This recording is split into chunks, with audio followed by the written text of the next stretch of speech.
So we're now at episode 14, and for this one, we're doing kind of a state of the market for Q1, going through a few of the reports that have been released, some of the interesting market data, Angel List, CB Insight, some of our own data as well from the Valuation Delta Quarterly. So what do you think? Should I get into it and start sharing some of the first charts?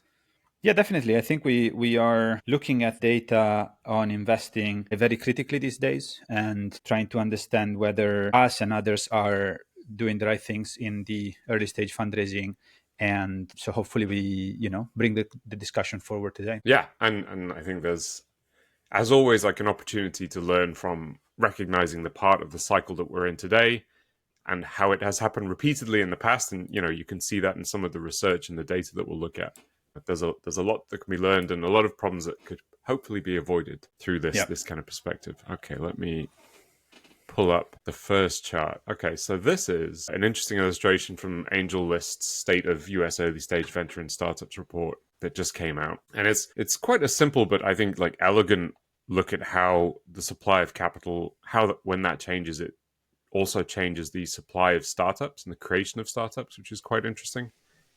There's a lot of speculation about whether, as you go through boom and bust cycles, or even like recessions, do they produce more startups or more successful startups? But certainly it seems at the moment that the supply is a bit constrained. Yeah, and like we've seen our data, and we will talk about those, and also in the report from AngelList, their main message is that we are holding on to like this sort of bottom that we reached from 2023. I mean, it seems like it's definitely related to the supply of capital, right? There is no reason for people to start less companies. The number of people that are not part of the workforce, the traditional workforce, is at an all-time high. Those are the people that start their own ventures, that start their own, hustles and freelancing jobs that turn into companies.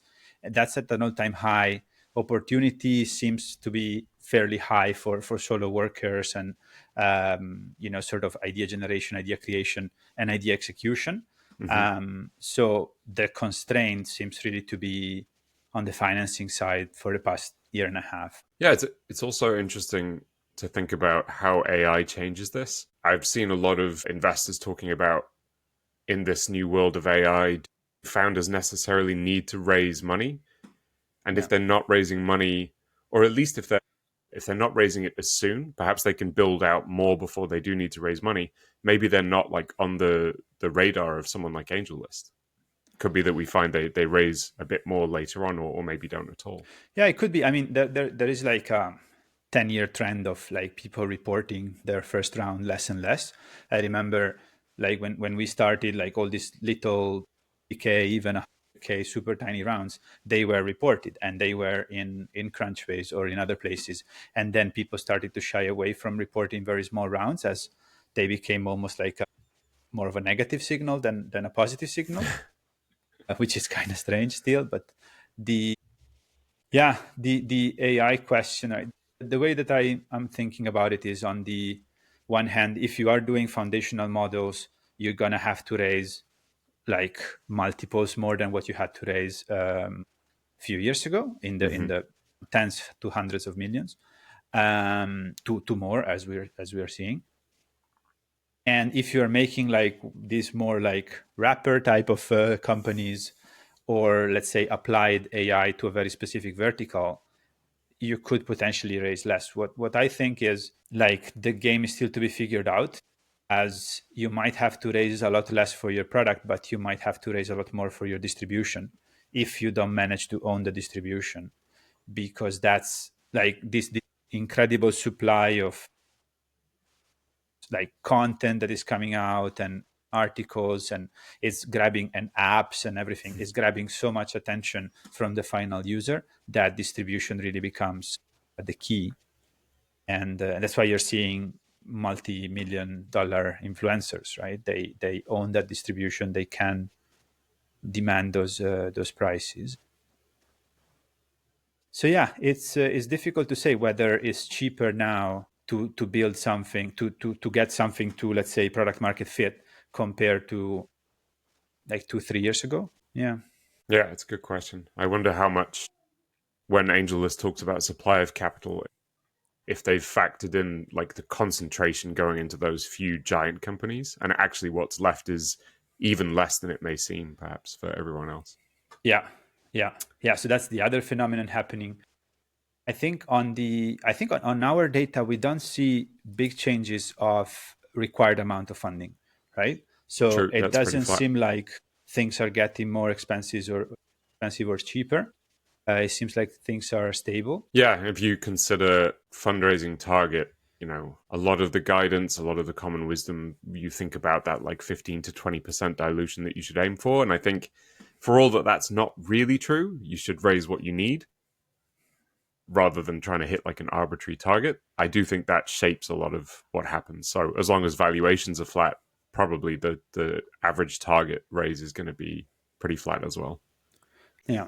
And I think as long as the business model doesn't become more commodity, like I don't think anybody has figured out what's the next, like let's say the next SaaS, right? Like for a SaaS, you can predict more reliably things, and maybe there is more uncertainty in predicting like this, even the AI wrapper type of economics. Maybe that makes it more difficult to forecast and to raise the right amount. But we did see some research that says it's still worth doing, right? So that's that's well something that we'll get into.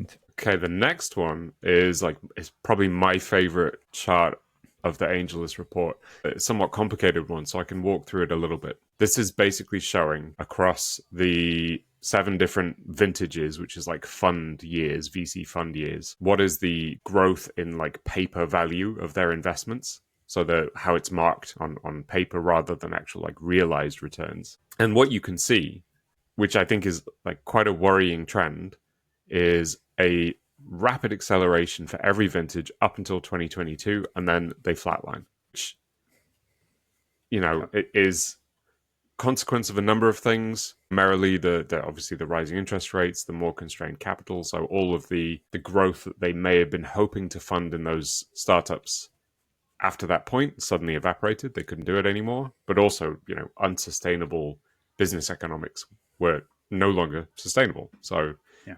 a lot of those companies have wound up or taken acquisitions at you know, perhaps not very attractive prices. And the headache that investors have at the moment of trying to reconcile these things, the amount of time it would take for some of these companies to reach the value that they've been marked at in the past now is just unreasonable.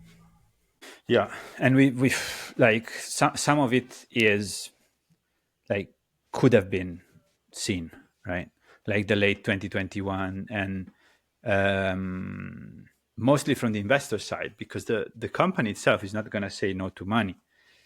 Like maybe it should, and like like topics of stock options, topic of down rounds afterwards, and problems related to that. But in general, the investor should be the one probably pulling back and saying like, hey, this is nuts. There is no future state of the world where you're gonna make back this capital. You're gonna make the returns that I need if we invest at this valuation. And it didn't happen. It was an unprecedented period with COVID, with incredible investments from countries, and but yeah, of course, and it's easier in hindsight, but it seems to be, you know, something that we should try not to repeat, because now the environment is stuck for a year and a half, right? Mm-hmm. And I think the AI sector is kind of in its own narrative, right?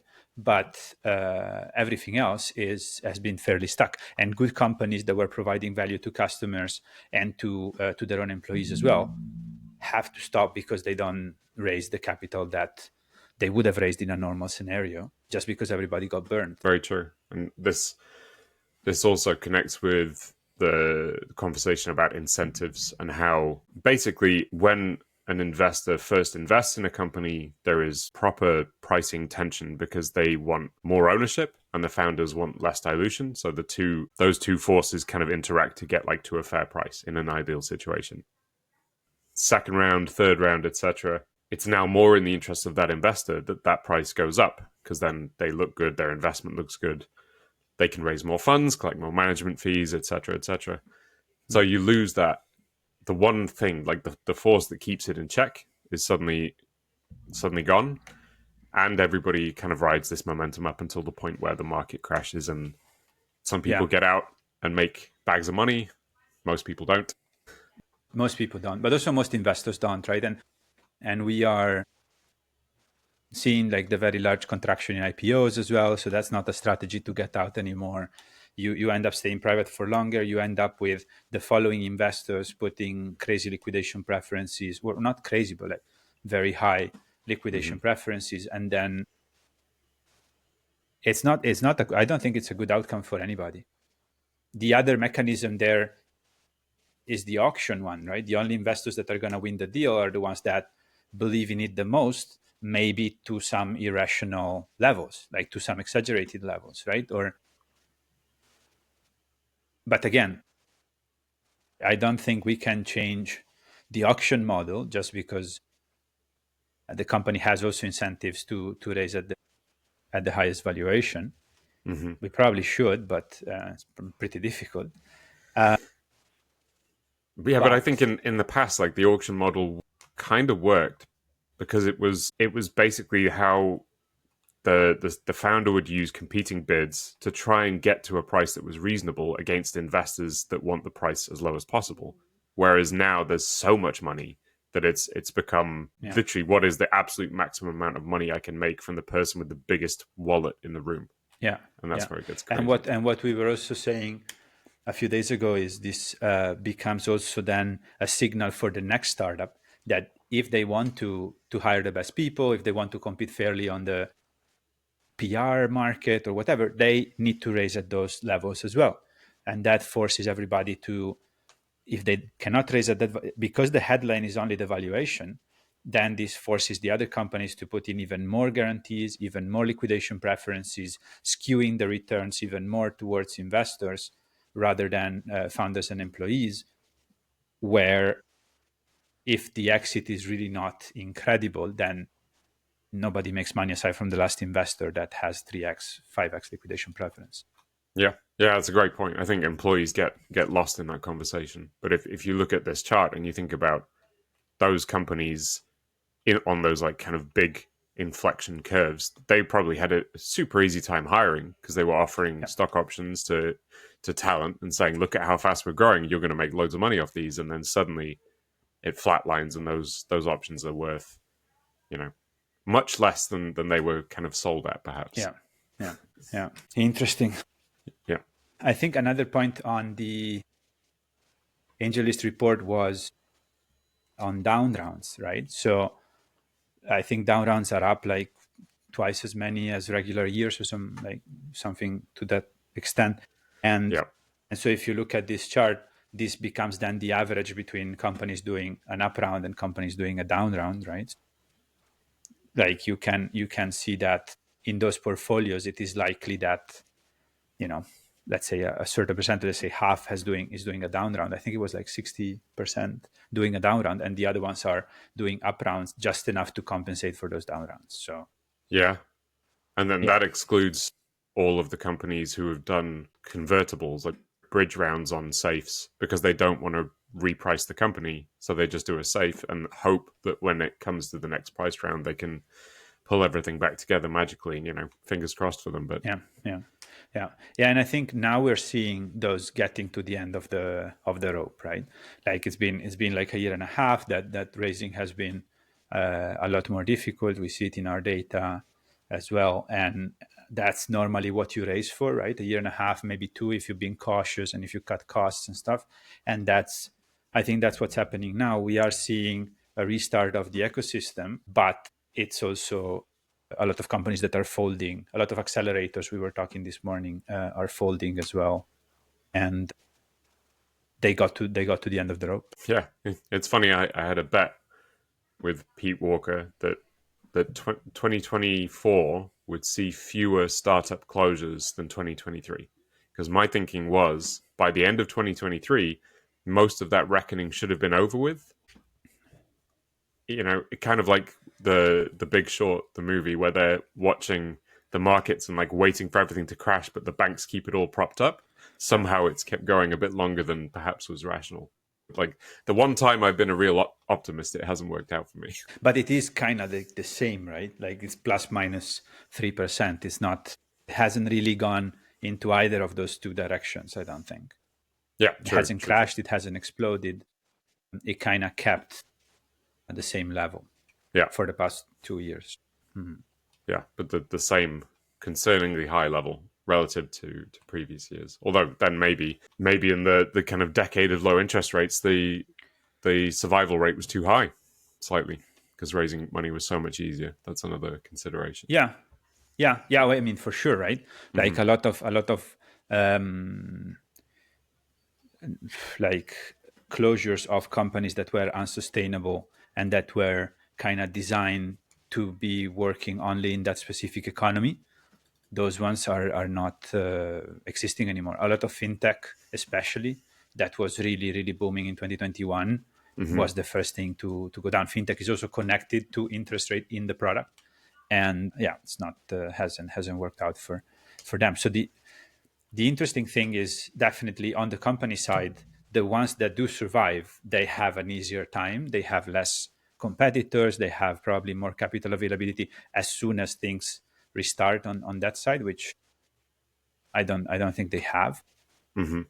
But yeah, a lot of them had to fold over the past years. Yeah. Well, speaking of optimism or lack of it, next we've got some of our data from the latest evaluation Delta Quarterly. So we've got at the top, that's the global pre-seed valuation as a median with top and bottom quartiles, and the fundraising target as well. You can just about make out.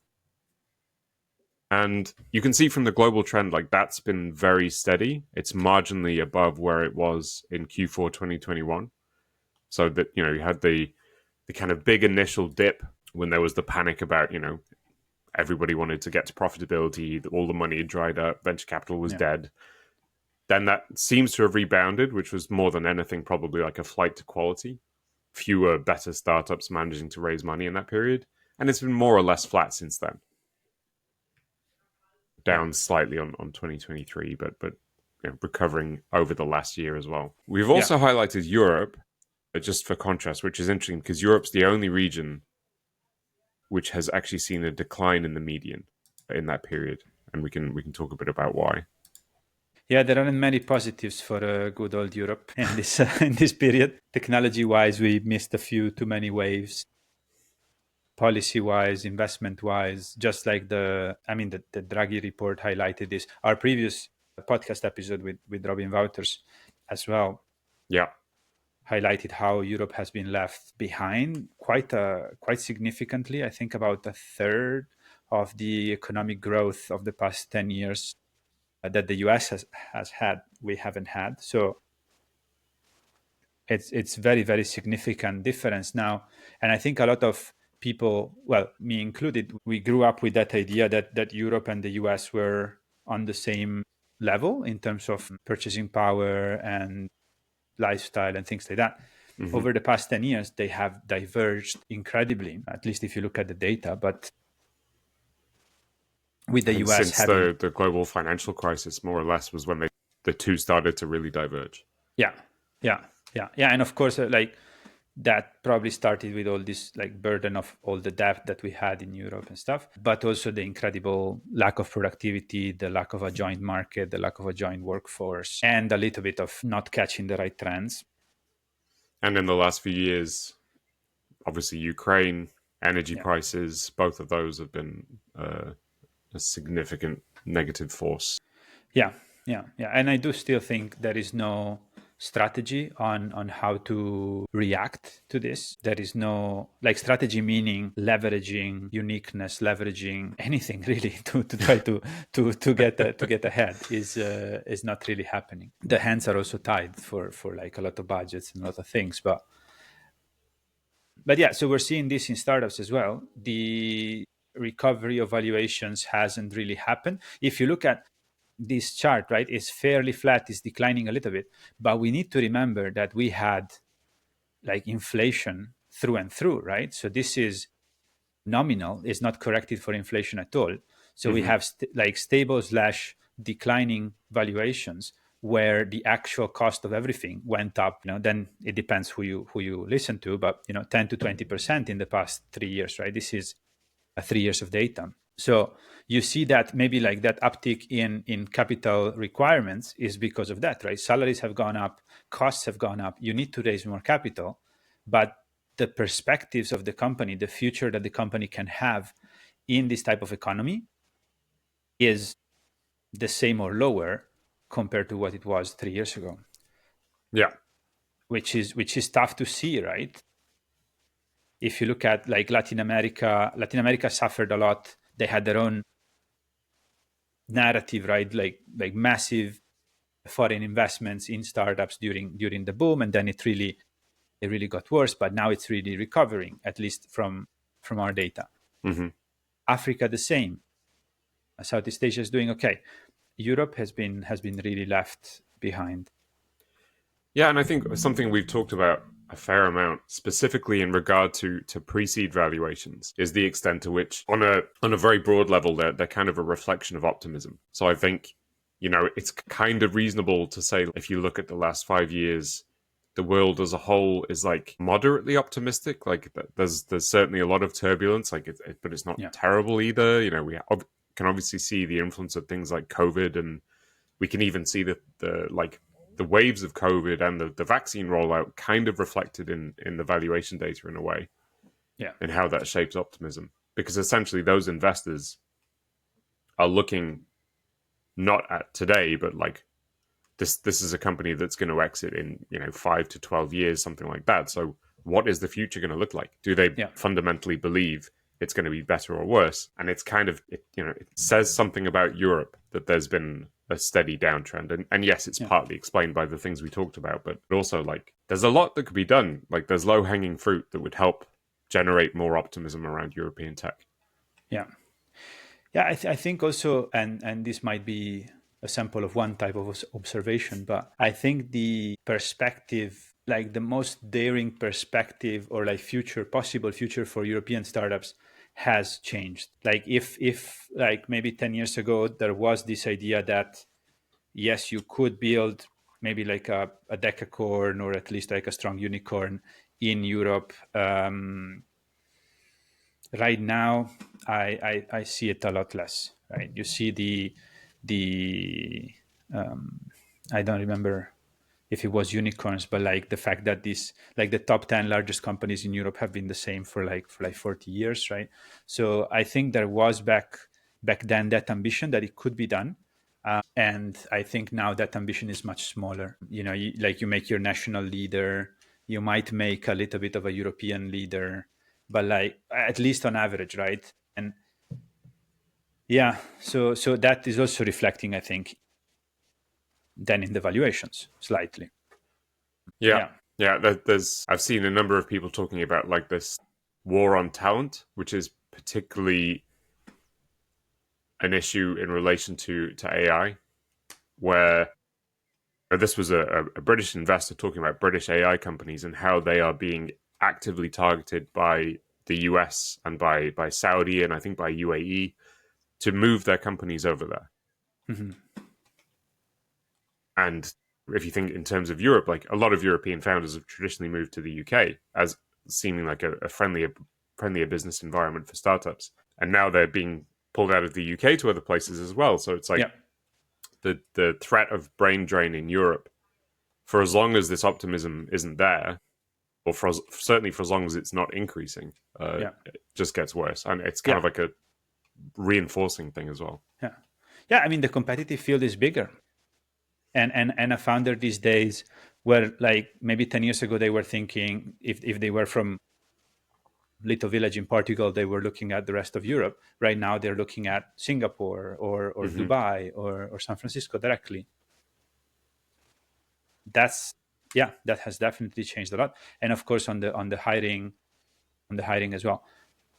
I mean, aside from like the fact that we are here and that is not nice, but otherwise, that's in theory everything working correctly. Yeah, Apart true. from when like large countries really distort this type of balance, which is the case for at least the Middle East, the US, like these incredible amounts of governmental funding that then every country has to match. But other than that, it's the system working, right? You, especially as a company, you just go where you have the highest probability of success. There is no other alternative. There's no choice really. Yeah, yeah. And a bit of an aside, but you just made me think of the announcement. I think it was earlier today or yesterday of the new Trump Gold Card visa scheme in the US. You pay 5 million and you get the right to go and live and work in the US. For how many investors is that a brilliant idea? Because if they want to pull a company over to the US before they had to worry about, dealing with visa issues, now they just say, as a part of our investment, we're going to give you 5 million for each of the co-founders, and you all come over here and it's all sorted. Like Yeah, it's kind of genius. yeah. I'm still optimistic that there are reasons to be in Europe. There are like quality of life and sort of the things that you have to worry about are a bit different. But that's why like it does need its own specific strategy. Hmm. Like what are those conditions helpful for? For example, deep tech, right? Deep tech benefits from lower cost, high talent, longer time horizons, longer investment horizons, maybe more capital constraints. I don't know if there is research on this, but maybe, a bit more constrained capital helps creativity. It could be, but as long as there is no strategy, then it's really hard. And every country is doing its own thing, and they're doing it for a very, very short amount of time. You cannot do something in like deep innovation for 2 years and then stop it and hope to have unicorns 10 years later. It doesn't work, I don't think. Yeah, yeah, very true. And certainly we've seen, and I think we'll talk a bit more about the relationship between amount of funding and success, and how it's not a correlation exactly. Yeah, And that, yeah, I think that's an interesting, like that in itself is probably a whole nother podcast episode, but it lines yeah, up with evidence that VCs in Europe actually perform better than the US, and perhaps it's because they have that constraint. They don't per operate. dollar. Yeah, Yeah, exactly. Not on the same scale, but on a per dollar basis, yeah, they have better returns. So talking about like big picture macro stuff, you highlighted this article, which I read, but I think you have a better grasp of the topic. So maybe walk through this a bit. yeah. So I always like what the research at Bridgewater is doing in trying to understand the macroeconomics and the sort of the really big shifts and the really big trends that are shaping economies from their point of view. And like, of course, they're much more immersed in the US economy. The US is now reaching an equilibrium. So it's not like it doesn't have like overvalued assets propped up by debt or things like they were before the financial crisis. It's not being propped up by weird dynamics in the market like during COVID and after COVID. They are reaching like some sort of a steady state, and I think that's quite interesting, right? The Maybe that's something that at least in the US companies can build on and like sort of rely on, that we're getting to normal quote unquote interest rates, normal inflation of like around 2% 3%, and that's another story why that is healthy. And like that's an economy where companies, investors, and everybody can build and rely on, which is quite a luxury to have, I think. This is still separate from the, for example, incredible investments that are going on in AI and things like that. But like when you look at the macro picture of over the whole continent, pretty much is quite interesting. And it's quite a contrast to the, let's say, political turmoil in the US. Yeah, On yeah. economic side, So it's quite stable. yeah, exactly. So this article is from the 31st of Jan, right? So there were still no effects of extreme policies, and I do think they are extreme. Like nobody ever like sort of carpeted 25% tariffs on half the world before. So, Yeah, pre-trade war. yeah. So those are incredible shifts that can happen, and I don't think Bridgewater or anybody else forecasted those type of changes so rapidly and so large in magnitude. So yeah, so for that we'll see. For that we will see. What I think is clear is that we are moving from like a global world, a global market, to an internal one, right? Even if those tariffs are not going to happen, even if they're all going to be retracted, just the possibility that that's going to happen is changing strategies of everybody, right? And I think Apple just announced that they're going to invest in US factories. Mm-hmm. Overall, again, like my personal opinion is waste of money for everybody, right? It's like attention and innovation and focus and resources that go into like separating us, making us less diversified, less reliable, less specialized. And so everybody has to make their own weapons, for example, right? Everybody has to make their own AIs. We cannot just rely on the top in the world. So just like the speed of innovation worldwide is hampered by this, even just the fact that it could happen hampers the innovation worldwide and changes strategies for everybody. All bad though. Like I'm trying to kind of do like the best case scenario here. Now that we have a world where, for example, Europe is being forced to step up a little bit more, like on the defense side, that's one thing, but like in general, there's a lot more talk about Europe being competitive with the US on innovation, on startups. You Yeah, know, like there's positive to that, right? yeah, yeah. Fair enough. Like, but it's a positive that comes Great cost. out of pain, right? It's a reactionary positive, and yeah, still a positive. Would it have been achieved without the pain? That's a question. Yeah. But I don't know. I think like, well, I mean, and then again, it's a philosophy, right? But I think there, you know, like we could have done better, but that's where we are. So All right. Next up, we have the CB Insights report, State of Venture 2024. So this slide I picked out particularly, this is just showing, I think, the by now expected increase in AI as a percentage of the total funding is now up to 37% of all venture capital funding, and significantly concentrated in Databricks, OpenAI, XAI, Anthropic, all yeah, the names that we know.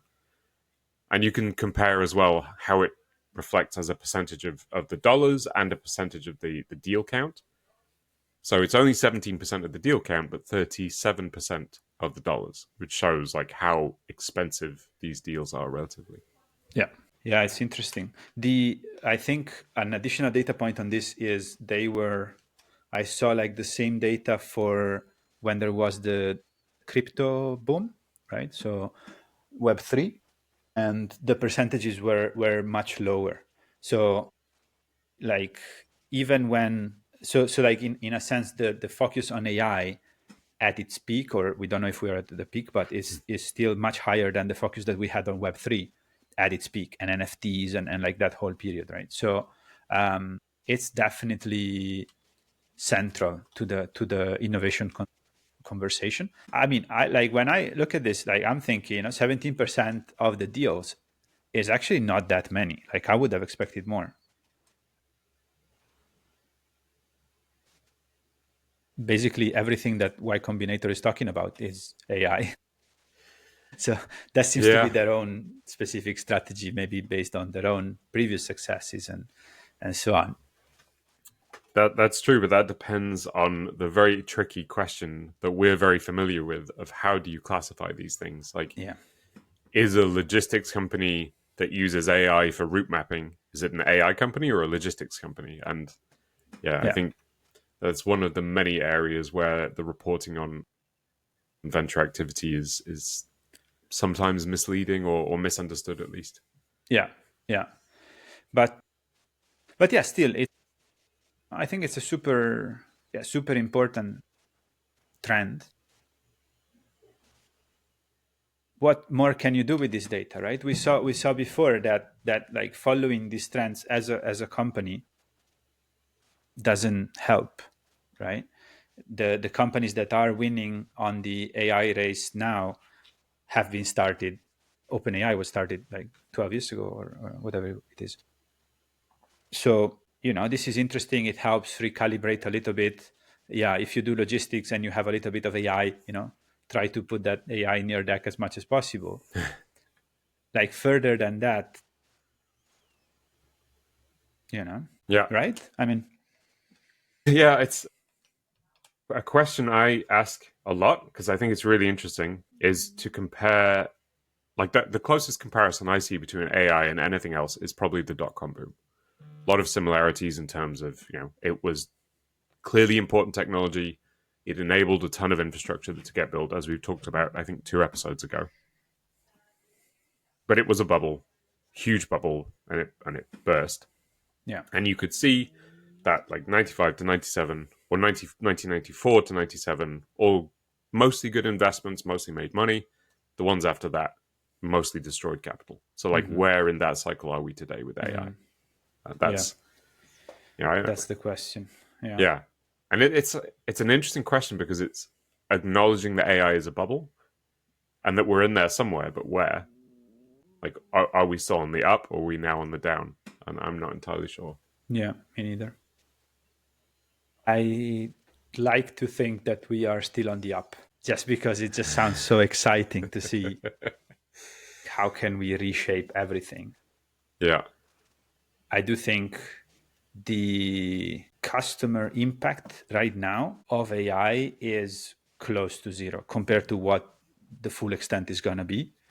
And the final value creation is on the customer impact, right? So like the way that the world as a whole creates value is by making the lives of people better, right? Then we translate that in money, and better means a billion things and a different things for each individual.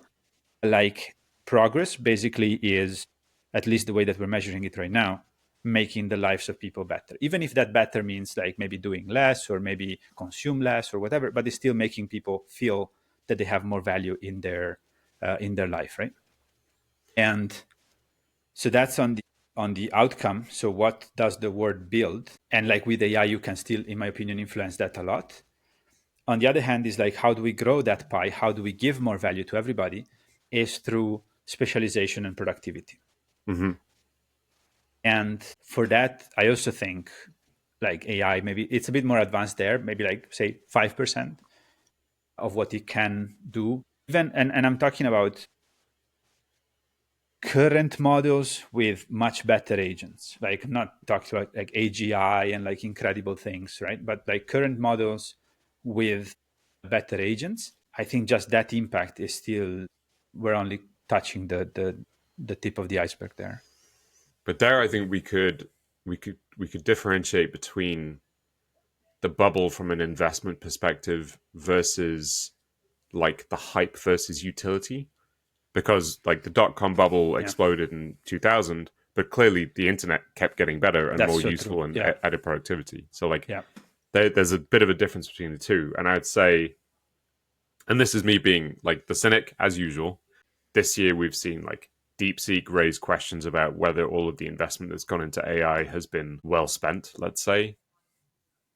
You had Microsoft potentially pulling back from the Stargate project, yeah, not going through with some of the commitments that they had on data centers, I believe the story was. yeah, That's a bit worrying. And then this quarter, the earnings for Nvidia were like, for the first time, they didn't blow through their forecast. yeah, So like that's also a bit of a surprise, I think, to some people, that despite all these announcements, despite Stargate and virtually every AI giant saying they're going to spend more and more, it hasn't reflected in Nvidia's earnings. yeah, yeah. No, that's true. And it is indeed right. So like if the potential is there, but then the investment carriage gets in front of the horses, of like the cash flow horses, basically, then you have a burst, and then it can still grow after that. Yeah, that's a good question. That's a good question. I think like when you look at the super large investments, yeah, maybe there is a bit of a cracking in the walls. What is happening, I think, on the earlier stages is this whole conversation around rappers, basically. Hmm. And it feels like until 1 month ago, it was okay, wrappers are completely worthless. And then now is wrappers could be worth something. And then some people saying everything is a wrapper, which, yeah, it's pointless to discuss. Like we're talking about competitive advantages. They can be sustainable or not. Like shortcut for that, wrappers. Yeah. Are Yeah. you building a sustainable competitive advantage? If so, you can defend and accumulate value for yourself. If not, like you make it open source, for example, it's not defensible. You create a lot of value for other people, and you hope to capture a little bit of it. Yeah, I don't know. I think we are learning a lot about that, but on that side, I don't see crazy valuations for like crazy companies with it's more really in this like sort of like data centers type of things and foundation models type of things, AGI hyped companies, former companies of former employees of OpenAIs that haven't done anything yet and they're already worth a couple of billions. Yeah, on the really the sort of vast majority of AI companies trying to do something in a vertical, trying to create value for the customer, I don't think valuations are you know worrisome. Hmm. Yeah. It has been interesting though, going back to what you said about wrapper companies, the rebranding. It's not wrapper companies anymore. It's now application layer. Yeah, yeah, but it is true, and like one thing that we are seeing, and I think people are underestimating a lot, is AI solutions come with a ton of maintenance.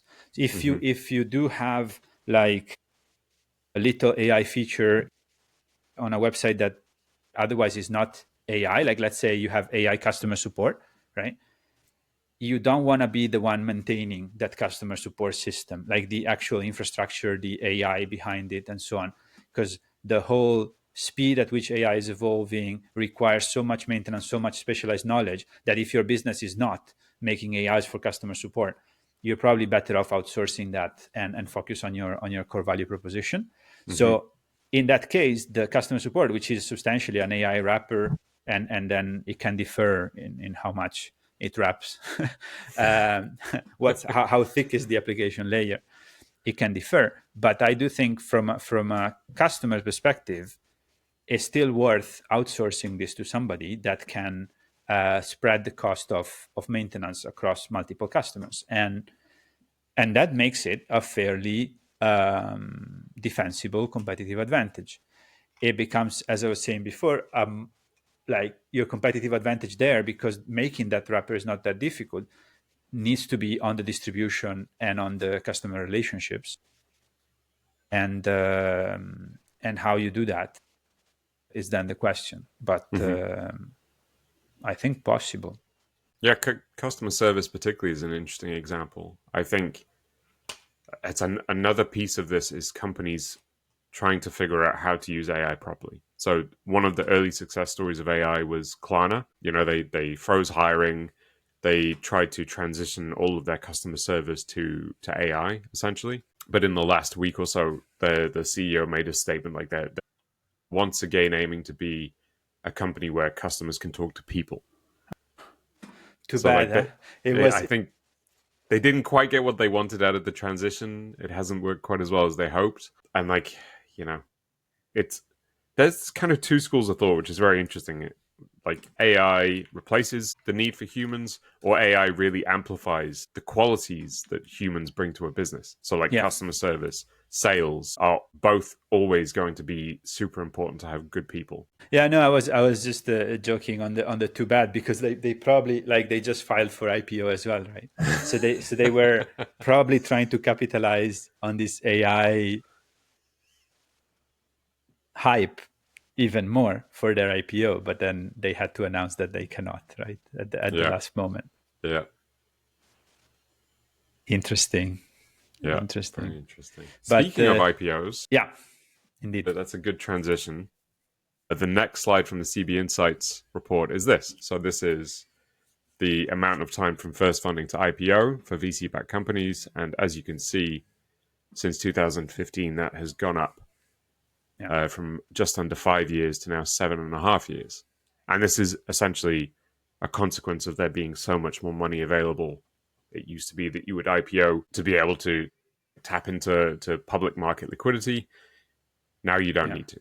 And especially, look at the size of the funding rounds going into XAI and Anthropic and OpenAI. Like they have no need for it, which is, I think it raises a number of concerning questions. Yeah. Public markets are, in my opinion, very good, right? It's for everybody. And like an efficient market raises the outcomes for all the players, right? And how it does that is by increasing trust. And we talk about this also in normal fundraisings, right? Trust is critical, and maintaining expectations, communicating the risks. When you do that, you increase trust and you increase price for the same outcome, for the same risk and return of that outcome, right? So public markets increase outcomes because they facilitate liquidity not only for large investors, which can call each other and have liquidity that way, but also for small investors.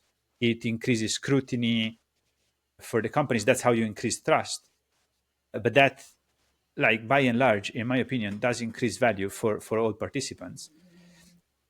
It might not increase value for the very, very few participants that have an incentive in controlling the narrative more, right? And that's normally the management team / founders and the main shareholders / investors.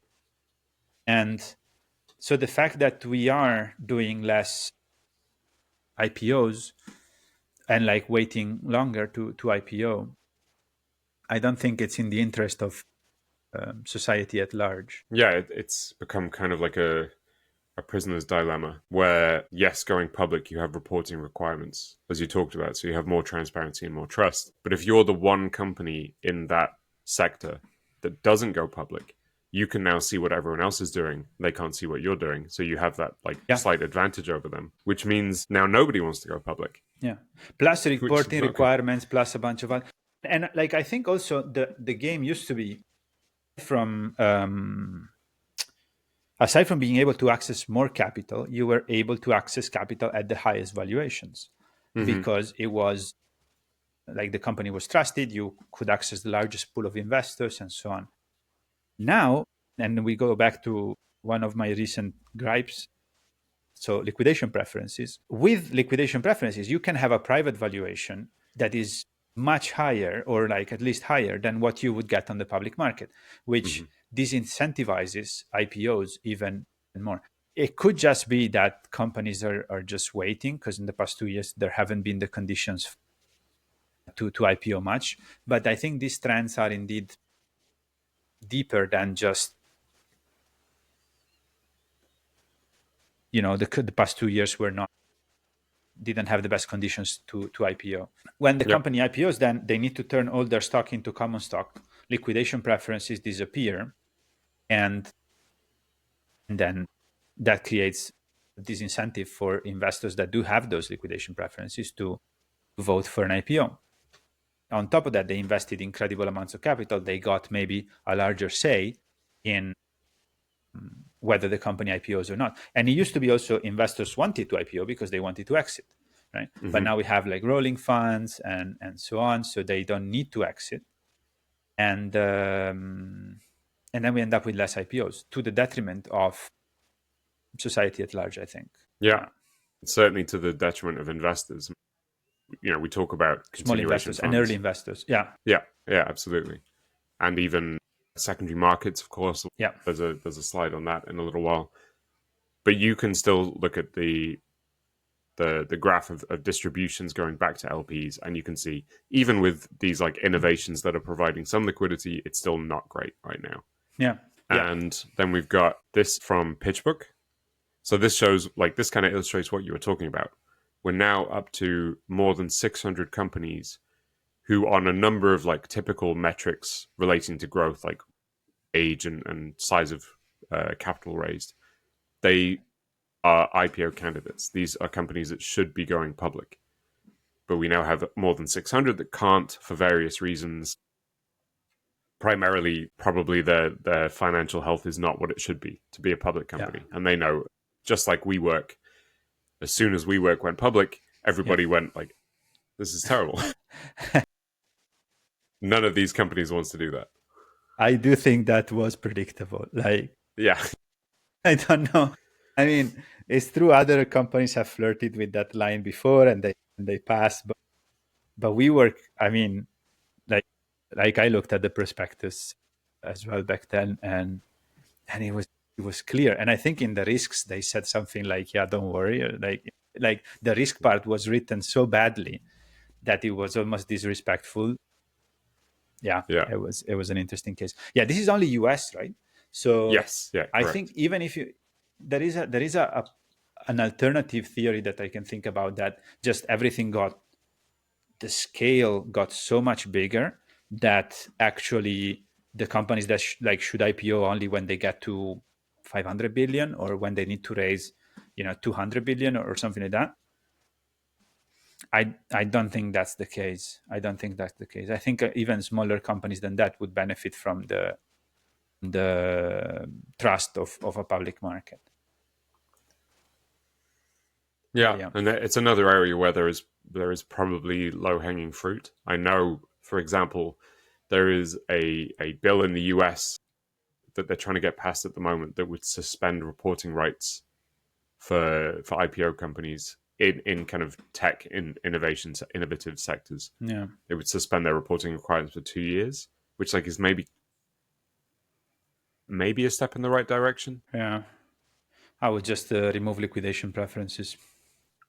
Yeah, yeah, Just that's true. make liquidation preferences illegal, and Well, yeah, then that kind of comes back to our conversation about employee stock options. If you solve the tax problem there, so you no longer need to have such a difference between like preferred stock price and common stock price, yeah, then maybe the whole problem goes away. yeah, because then you would have like fair valuations at every step. And if somebody really needs to raise, they can raise in a mix of equity and debt, right? They Mm-hmm. they raise like, which is basically, you can compose it and make it a liquidation preference, more or less. But then your equity valuation would be so much more transparent, and then there would be a big incentive in going public, because you would increase the trust, and that trust would automatically increase valuation and the liquidity Mm-hmm. as well, right? But yeah, uh, I don't know. Yeah, I don't know if increasing the opacity of the public market is the right way to make it more competitive. Yeah, yeah, that's true. Yeah, It has its downsides for sure. yeah, yeah. The markets like stops functioning when it stops being fair, right? Mm-hmm. And for example, you saw that in Italy, when they try to put like one-time taxes on banks when banks do extra earnings. That just damages the trust in the market itself, in the Italian market, for ages. Yeah, it seems like the better way to approach that would not be to say for 2 years, but it would be to say maybe below a certain size, you have less reporting requirements, perhaps, Yeah, because then it encourages earlier IPOs as well. yeah, yeah. But again, right? If you have even the same reporting requirements, but you can raise on the private market at 3x the valuation, because you can have liquidation preferences there, and you cannot have them on the public markets, then there's no point. Yeah, true. You could allow liquidation preferences on public markets, but then you would have to teach everybody how to value different share classes. That's not even done among experts now. So Yeah, very I true. don't think that's feasible. So Yeah. in the private markets, we have this list. This is the Setter 30. It's kind of hard to read them from this slide, so I'll go through a few of the top ones. But this is basically the 30 companies that get the most requests for secondary market transactions. So quite predictably, at the top you have SpaceX, but then Anduril, Anthropic, Stripe, Databricks, XAI. That's the top six. Then OpenAI at seven, Figma, Figure, Kraken. So like also getting into like robotics and crypto, which is quite interesting, not Mm. just AI. But the question I have about this and secondary markets in general kind of relates to adverse selection. So because of this lack of transparency we're talking about. You have all these companies at the top, which everybody probably kind of feels like they know very well because they're in the media all the time. They have huge brands. You know, you have Elon Musk involved in a number of them.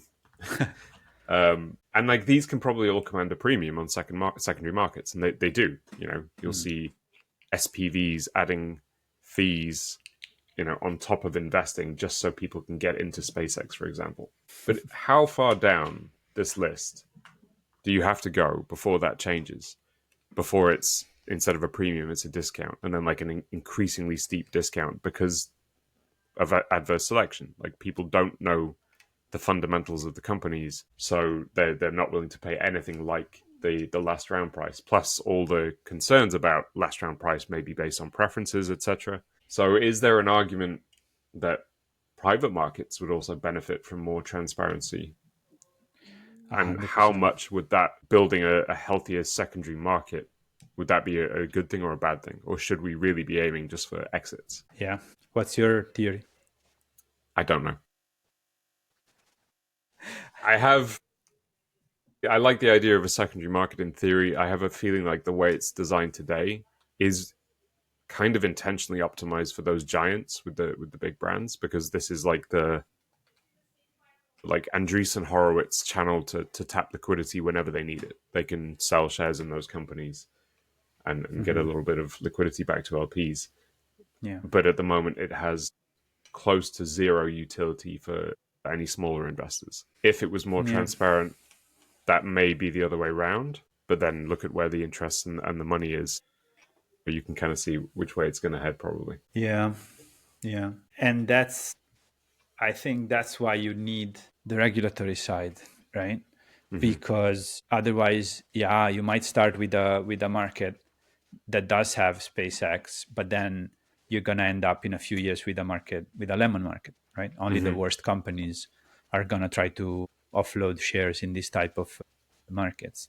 The way that in the public market this is managed is by a lot of scrutiny, a lot of open data, a lot of openness, so that people can differentiate more or less, and a lot of standardization in the instruments that you invest in. Because like even here, right, if you want to do a proper thing, indeed, if that last round has a 3x preference and I'm buying the stock options of somebody in the secondary market rather than buying the shares of the last round, the valuation must be substantially different than this. Mm-hmm. Yeah, it's a good question. It seems for now it's a buyer market, right? So it's like investors that are interested, they cannot get into the best rounds and things like that, and so they try to buy themselves secondaries, and so that creates like, it's a buyer's market. It creates these high prices, but it also is entered only by the best companies, quote unquote, which again, yeah, you're right, it might be the most famous ones because the data is not there. Mm-hmm. But yeah, if you do this in an institutionalized way and you want to expand it, like sooner or later it stops being a buyer's market. There is even an argument that why should it be a buyer's market? Like that's just by default a losing one for the buyers. So yeah, that's a good. It's a good point. Should it exist at all? I think the official secondary was public markets, right? Mm-hmm. And yeah, so And that, yeah, that's kind of was seen as the, I guess, the line where a company was sufficiently de-risked and had these obligations about transparency, so public investors could invest more responsibly in those yeah, companies.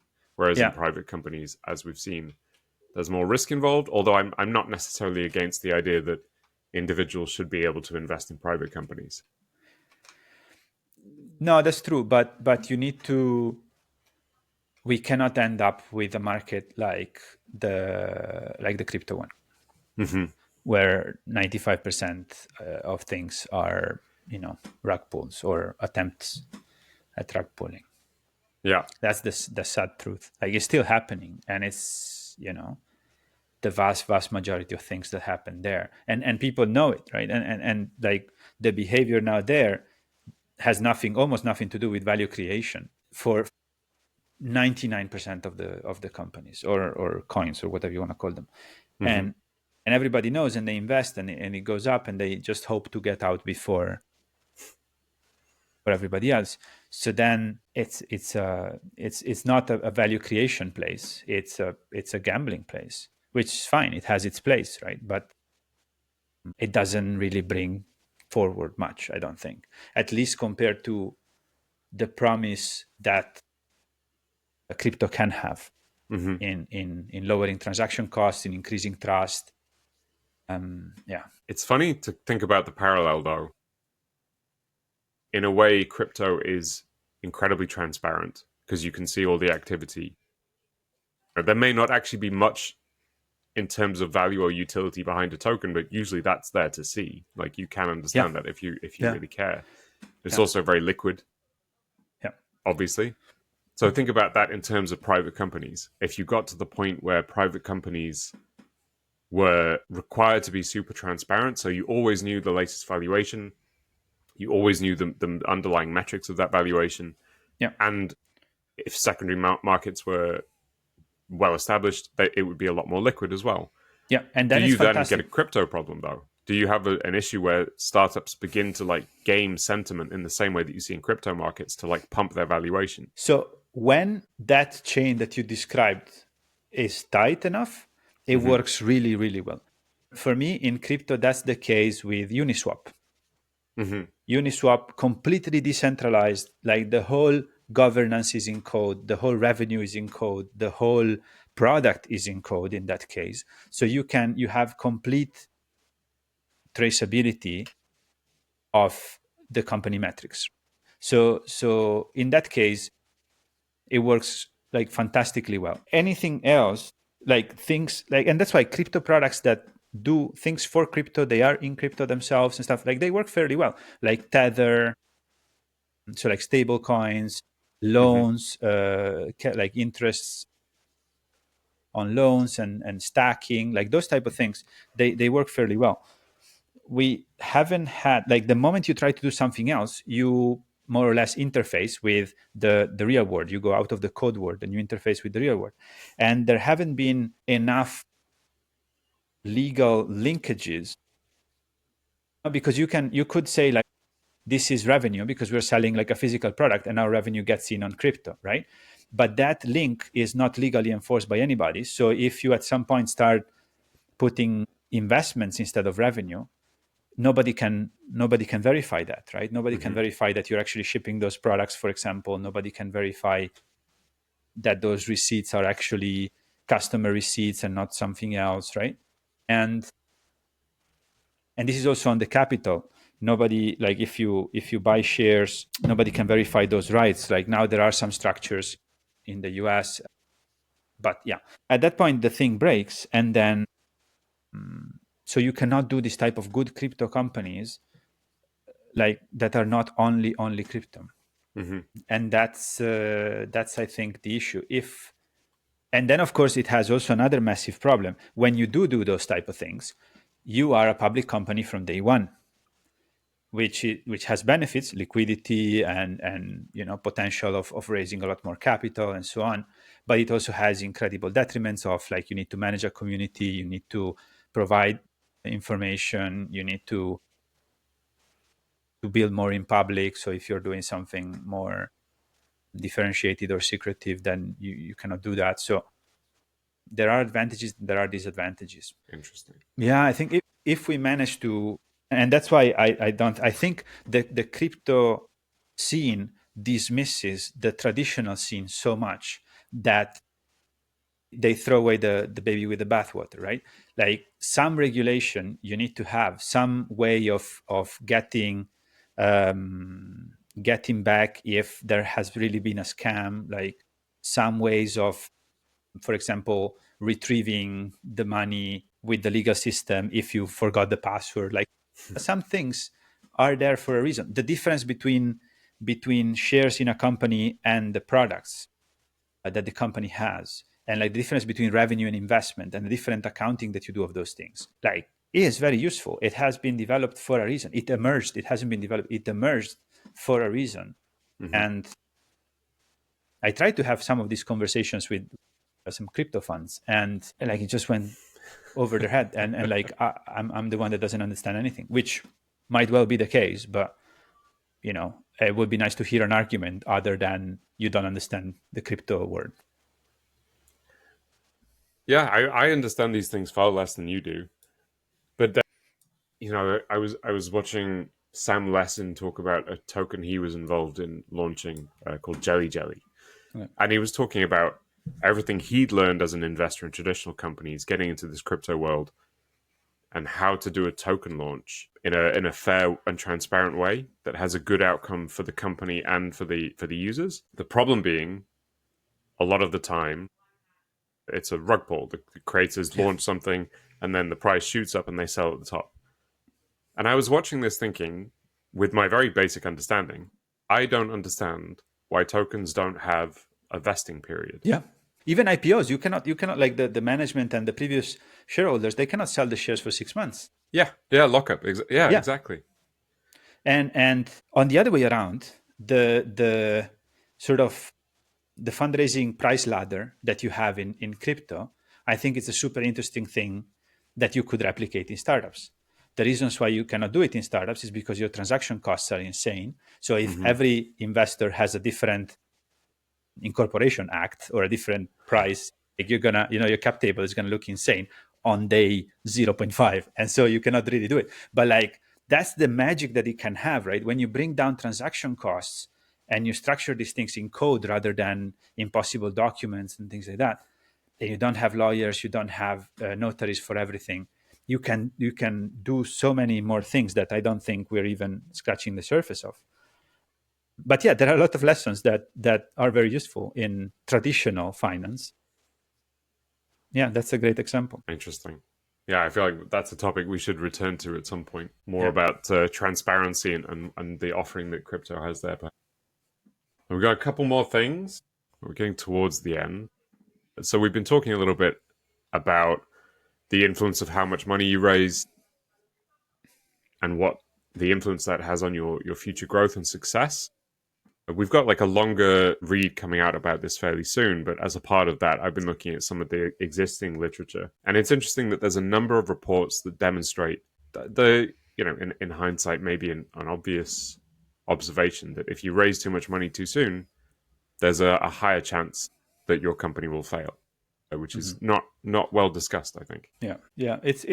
It's not part of the conversation at all, right? We're starting, and we did a bit of that. We do it in our workshops, discussing what are the problems of a too high valuation.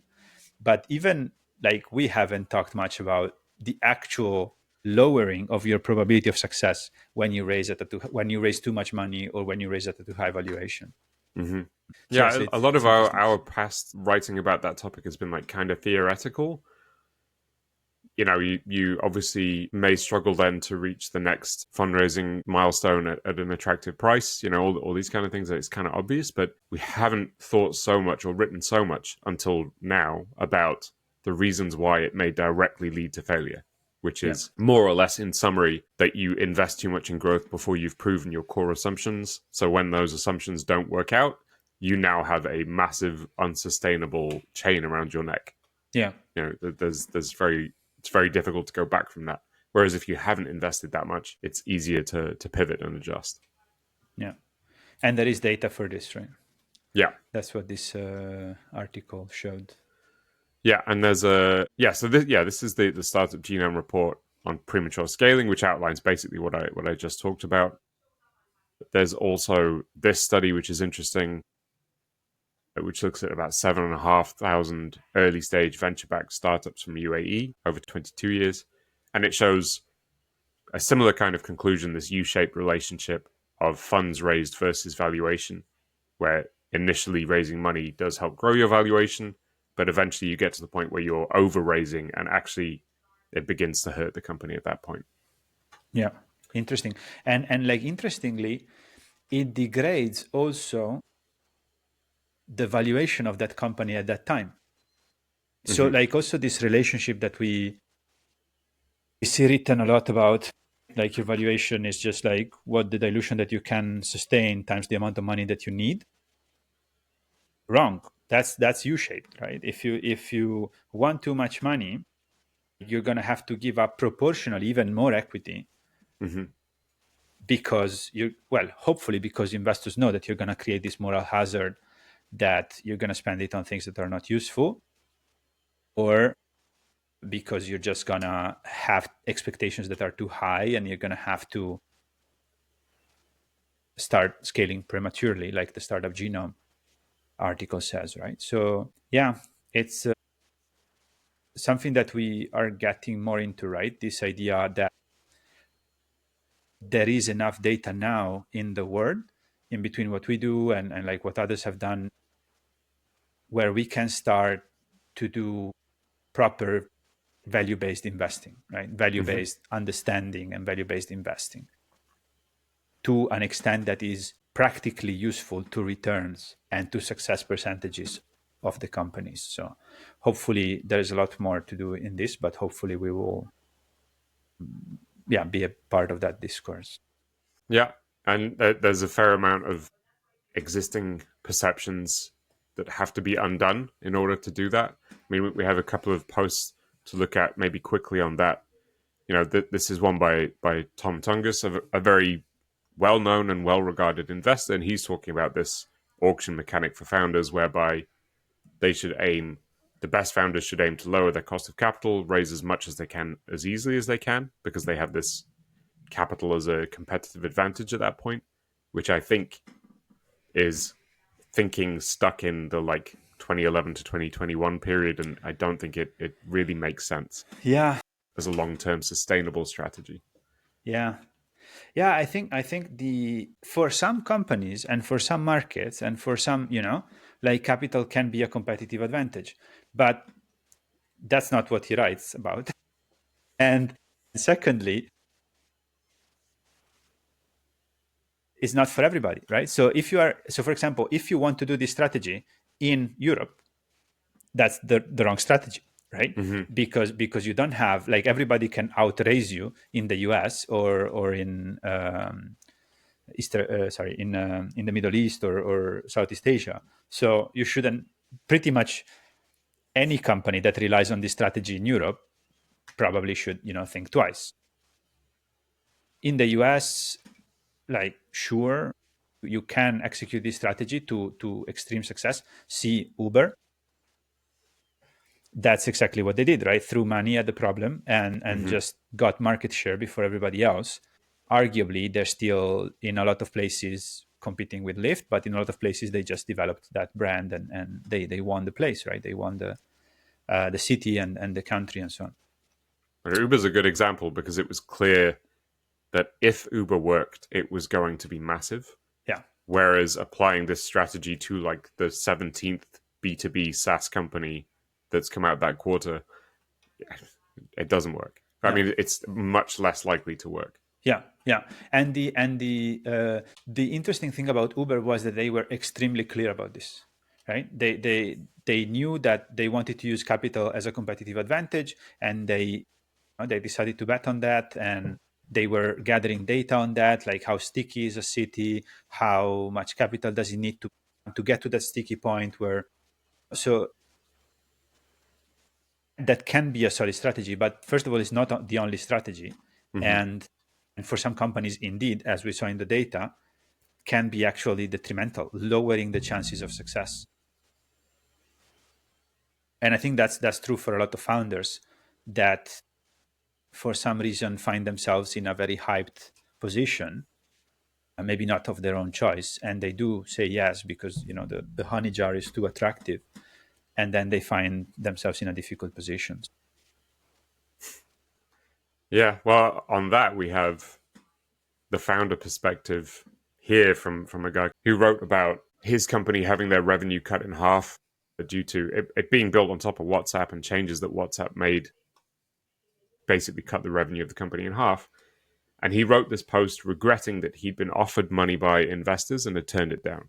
And that Mm-hmm. money would have been very useful given what happened. I think that this is a kind of a classic mistake that founders make, is thinking that like venture capital is free money.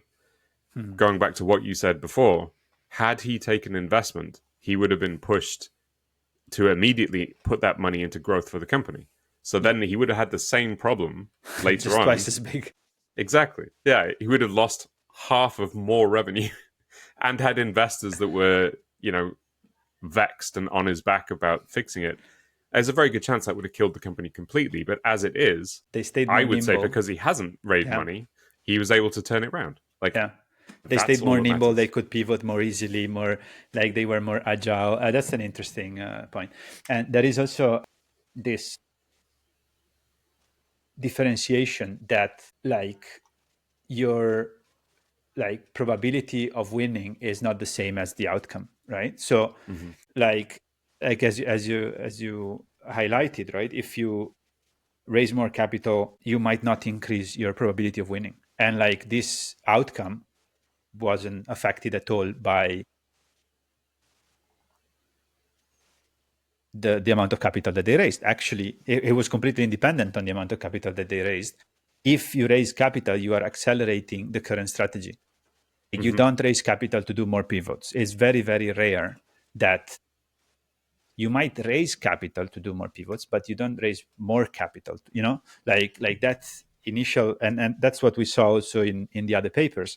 Early stages investments are fairly flat in terms of probability of growth afterwards.